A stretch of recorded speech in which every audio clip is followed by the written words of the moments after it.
Ng'omwaka guggwako amakampuni mangi gavaayo okuddiza ku bawagizi baago nga mwe muli ne kampuni y'ebizigo eya Moviti.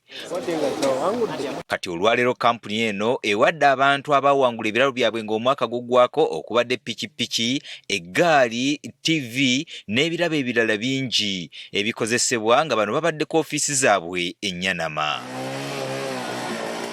Okusinziira ku kitunzi wa Moviti Katende Robert Gobi atubuulidde ebintu bye baagoberera. Abantu babeera baparticipatinga ne bagula ebintu ne bawangula. Katende ategeezezza ng'obuwanguzi buno bwe bwali obw'emirundi ebiri. Bano be mugenda okulaba olwaleero be bamu ku bawanguzi. Abawanguzi abalala baasalawo ne bagamba kyenkwatako kyentwala era abo bo bagenda nabyo. Ku bawangudde pikipiki n'obugaali aba Moviti bagamba nti kaadi z'ebintu bino zaddiziddwa dda mu mannya gaabwe. Kaadi ziri mu mannya gaabwe.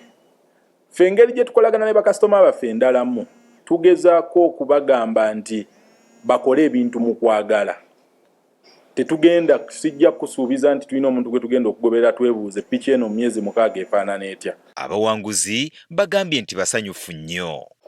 Nebaza kuba ntansi omwaka n'ekyuma kipya era gwase. Nsanyuse nnyo n'okusinga we mbadde nsuubira banga aba Moviti bannyongeddeko. Ekintu ekikuweereddwa okukwongerako mu bulamu gy'okoma okukirabirira obulungi gye gikoma okuba naawe ebbanga eddene.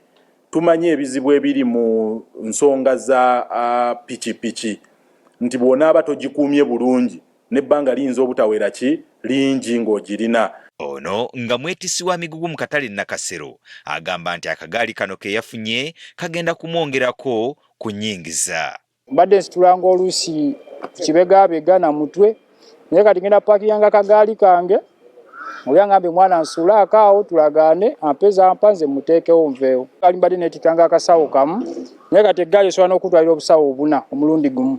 Ate ye Samuel Muisa agamba nti newankubadde alina by'akola pikipiki eno egenda kumuyambako okwongera ku nnyingiza ye. Naye ate zino Moviti ennyongeddeko an additional source of income. Zengenda tofuna ati nyongere ku kino kyenina, that means nti omwaka olw'ekinegaseeko ekirala. Maega Rayon omutuuze w'e Bulenga era nga kinyoozi agamba nti pikipiki gy'awangudde yakumuyambako mu by'entambula. Tulina saluuni era ezimu mu bulanki ez'enjawulo. Tusala nviiri na kusiga njala. Just kuntambulirako kubeera nga ntuuka ng'obudde bukyali. Bano basiimye nnyo kampuni ya Moviti olw'ekikolwa eky'okuddiza abawagizi baayo. Nebaza nnyo Moviti okubanga ekoze enteekateeka eno okubanga eddizaayo bakasitoma baayo okubanga beeyagalira ate okubanga bakozesa ebizigo bya Moviti.